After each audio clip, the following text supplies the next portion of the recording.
Bonsoir à tous et bienvenue sur ma chaîne YouTube Formation en allemand. Donc ici, nous parlons comme toujours de ce qui peut aider tout cela les gens à faire une formation en allemand ou alors faisant déjà une formation en allemand. Donc aujourd'hui, j'ai avec moi un ami qui va nous parler de la formation qu'il fait en allemand et des difficultés qu'il rencontre ou alors qu'il a eu à rencontrer depuis qu'il a commencé sa formation en allemand. Donc bonsoir à toi. Bonsoir Monsieur Fotso, je suis Emmanuel Kanjoumessi et je suis élève en boucherie-charcuterie en Allemagne depuis 2018. Ok, vous faites une formation en boucherie, charcuterie. Mais Exactement. maintenant, étant donné que vous n'êtes pas allemand, étant donné que vous n'êtes pas né en Allemagne, comment est-ce que vous passez du Cameroun pour l'Allemagne pour cette formation? Quelles sont les étapes traversées? Grâce au cours de langue, c'est-à-dire tu as besoin d'aller en Allemagne pour continuer les études, tu fais les cours de langue. Et là, nous avons eu l'information que nous pouvions faire des formations en tant que soit infirmier diplômé d'État, soit boucher charcutier ou dans d'autres domaines comme la mécatronique. Et là, chacun décide donc ou fait le choix du métier qu'il aimerait Donc, faire. vous avez porté votre choix sur la boucherie, charcuterie. Exactement. Bon, quelles sont vos motivations? Pourquoi ce choix? Vous aviez d'autres possibilités, mais vous avez choisi de faire boucherie, charcuterie. Réellement, boucherie-charcuterie, j'ai vu cela comme un challenge, comme un domaine au Cameroun qui n'est réellement pas développé. Et c'était réellement ça, ce challenge-là, quelque chose de nouveau. Et c'est ça qui a vraiment fait, qui m'a donné cette envie, de faire ce métier-là. Donc maintenant, vous avez dit depuis 2018, vous faites la formation en Allemagne, donc vous devez présentement être en fin de formation. Oui. Donc, comment est-ce que vous faites maintenant pour obtenir le contrat de formation? Pour obtenir un contrat, l'élève doit faire des vidéos où dans ces vidéos, il explique ses motivations et montre ses capacités avec la langue allemande, prouve au partenaire qui est l'employeur qu'il a des connaissances et certaines aptitudes déjà dans le domaine qu'il veut étudier en Allemagne. Donc, ça veut dire qu'un stage est également important. Un stage est réellement important, okay. Oui. Et ce stage, nous l'avons fait 6 mois à cette époque-là. Donc maintenant, une fois que tu as pu prouver tout ça, est-ce que l'école discute directement avec toi ou alors est-ce que vous êtes passé par quelqu'un d'autre pour avoir les documents? Je suis passé par le fondateur de notre centre de langue à l'époque, Dr Tameze, et qui disputait avec le partenaire, avec l'employeur à notre place et nous transférait juste les informations qui étaient nécessaires. Bon, maintenant, je sais qu'il y a cette polémique-là, comme quoi on vend les contrats, on ne vend pas les contrats, on donne gratuitement et autres. Comment est-ce que ça s'est passé pour vous? Étant donné que c'est une polémique, mais c'est une polémique qui est vraie, on vend le contrat et à des prix vraiment élevés. Des prix vraiment que c'est pas utile vraiment d'en parler. Ouais. Donc, je suppose que ce fut le cas pour vous. C'était pas affaire gratuite. Oui, c'était pas gratuit. Ouais.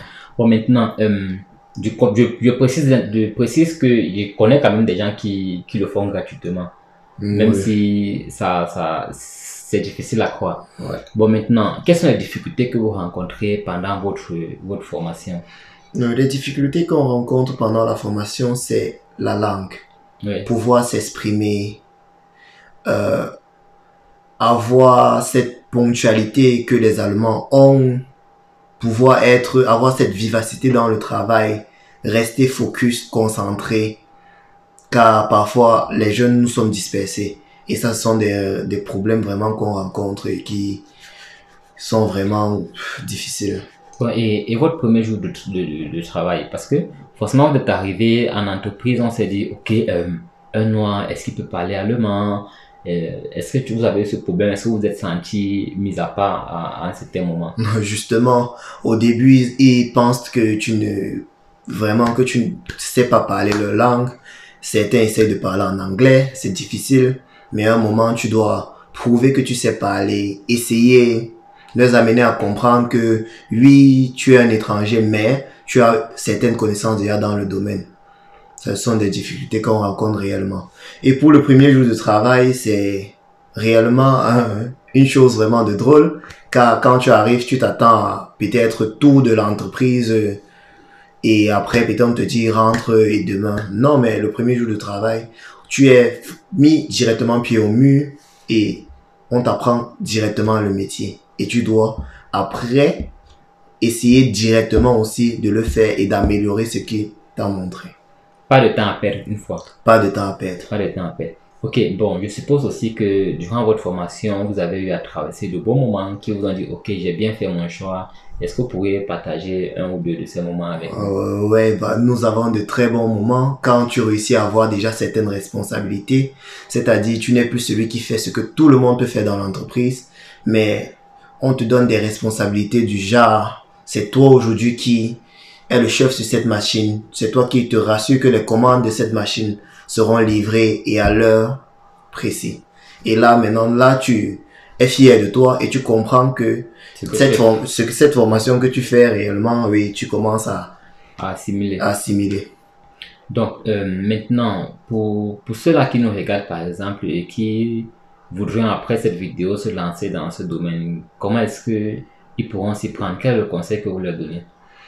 Pour ceux qui aimeraient faire dans ce domaine, d'essayer de faire des stages, de rester concentré au cours de langue, toujours chercher, faire des recherches sur le domaine que tu veux faire, t'améliorer, essayer toujours de parler la langue et d'entrer en contact parfois peut-être avec vos aînés académiques qui font déjà ce domaine pour avoir plus d'informations qui sont vraies. Ok. Je pense que nous pouvons arrêter ici parce que s'il faut détailler complètement la formation, nous ferons une vidéo d'une heure de temps ou 2 heures de temps et je ne pense pas que tout le monde pourra voir la vidéo jusqu'à la fin. Donc, si tu as observé la vidéo, si tu as encore des questions après cette vidéo sur la formation en boucherie, charcuterie en Allemagne, je t'invite à laisser ta préoccupation en commentaire. Bien évidemment, de t'abonner également à la chaîne et de partager la vidéo afin qu'un maximum de personnes puissent en profiter. Donc, sur ce, portez-vous bien. Merci, bonne soirée.